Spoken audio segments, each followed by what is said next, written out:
Hey everybody, it's Lynn from A Bit of Birdsong. I've been out in the workshop for a few hours cleaning this morning. I got up at 8 o'clock this morning and just felt, honestly, I'm going to be honest, very depressed. And I know that it is situational. I miss my job. I feel very inspired to create and to make things, but I feel overwhelmed as to where to start. I think there's so much in my mind that needs to come out. There are too many ways that I would be able to express it, and I can't channel it. I hope that makes sense. It's like trying to pour something out of a really large container into a small jar. You really need a funnel. There's just too much in my mind right now, and I know that I'm not alone. So I wanted to get on here, and it doesn't sound like it yet, but I wanted to encourage you. And I'm glad I have the COVID-19 journal. This is the one I made with the Image-Zine, because I'm just going to go through and play with the pages with paint and distress ink, things that I know that I love to use. And there's nothing wrong with falling back on, whatever your old standards are. I also pulled out a box of ephemera.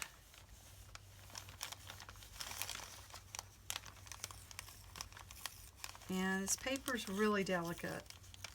So I'm going to go ahead and use one of these original pages. This is from an autograph book from 1919.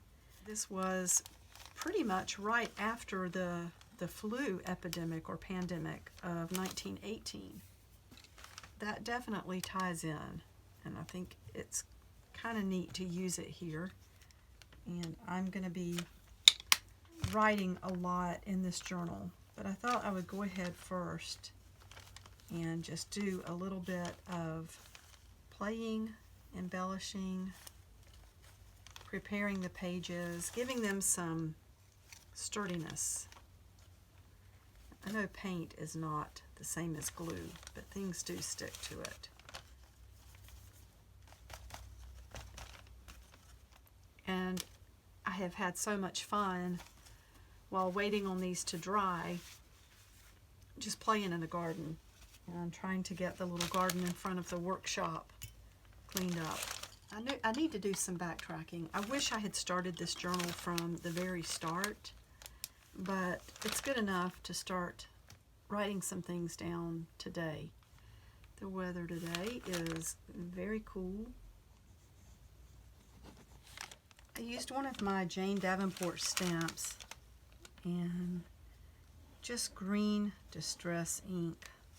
It is the following day at this point. I wanted to come back and show you what I did with the journal and just share again the thought that it's okay to do the very simplest things in our journals, to fall back on what we're comfortable with, what is easy, what makes us happy. I went in with some of this paper that I think I shared it a while back, months ago, in some fancy paper packs, but I used it to put some tabs onto these first few pages, and I pasted a piece of it here actually on one of the pages that you can print out from the e-zine and use like a journal page. This self-isolation thing and the way that it's making me feel, it's drawn me to darker colors. The flowers are blooming, it is sunny outside, it's absolutely gorgeous, but everything feels dark to me, and I know it's because of this isolation, because of everybody suffering and being sick.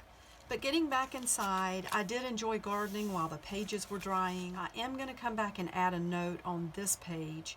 I had a family member who died from the Spanish flu, and I'm planning to go back and make a little note about that and the way it makes me feel, and I'll tie it in with this page because this is an autograph from 1919. I made this really simple illustration of a funnel to remind myself to keep it simple. This picture is so dear to me. This is my great-grandmother and my great-grandfather. My mother's father, my maternal grandfather, was one of the children in this family. And these children here are Lacy, the oldest, his sister Annie, the next in line, my uncle Roy, the next in line. His name is Roy Shepherd.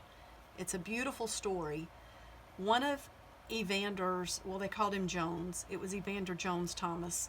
One of Jones's brothers, Stacy, he was one of the youngest in the family, and when it was time for him to be born, his mother, who had had quite a few children, this was a large family, and again, Stacy was one of the babies. When it came time for her, and her name was Foster Watson, and she married a Thomas, so her name was Foster Thomas, she couldn't have that baby. It was just a really hard delivery from the family stories. And so her husband, Charlie Thomas, he went and got the doctor. And it is so neat to be able to look back at the family records and to see on the census Charlie and Foster Thomas, and then right up the road is Dr. Shepherd. So Dr. Shepherd came over and helped to deliver that baby, who would have been my great-great-uncle Stacy. My great-great-grandmother, Foster, named the baby Stacy Shepherd. So he was named after Dr. Shepherd. And in every generation, there's been a shepherd. So this is Roy Shepherd. I have a son named Daniel Shepherd.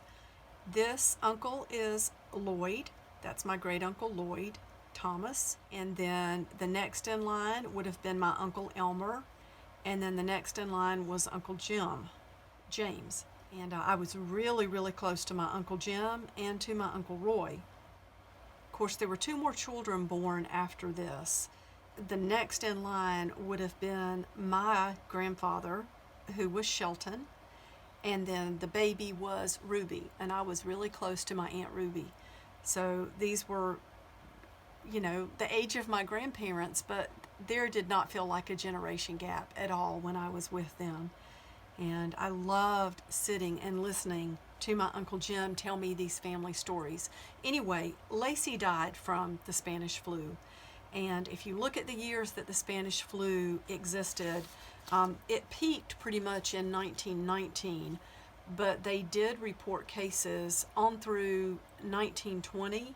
He must have gotten it at the very, very last, because he died at the very beginning of 1921. And Uncle Jim, he was only 18. Uncle Jim would have been about 10, I think.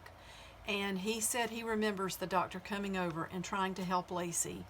And I think his lungs were full of fluid, and the doctor tried to do some sort of procedure to relieve some pressure. And my Uncle Jim told a really graphic story of seeing the infection.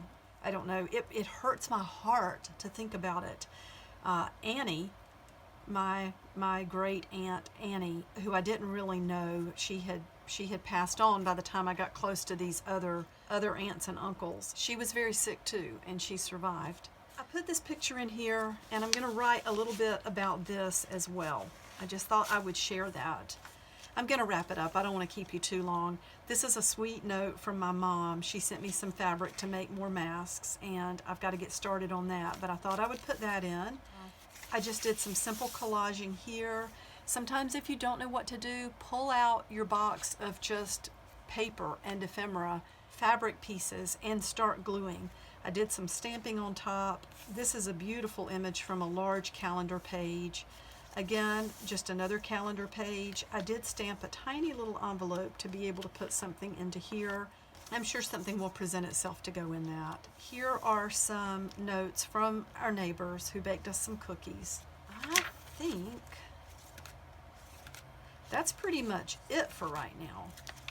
I'm going to work on this a little more later. I've done all I'm going to do for today. I did scan an image from an old magazine I have. I thought these globes were really beautiful. So this is in my Facebook group. I will also add this to my blog at abitofbirdsong.com. This will be fun to tear up and use as collage, and it also ties in with the fact that this is another pandemic that is worldwide. I hope I've encouraged you a little bit. I felt more encouraged after I made myself just get out here and play in my journal. I hope everyone is doing well, and I will see you really soon. Bye for now.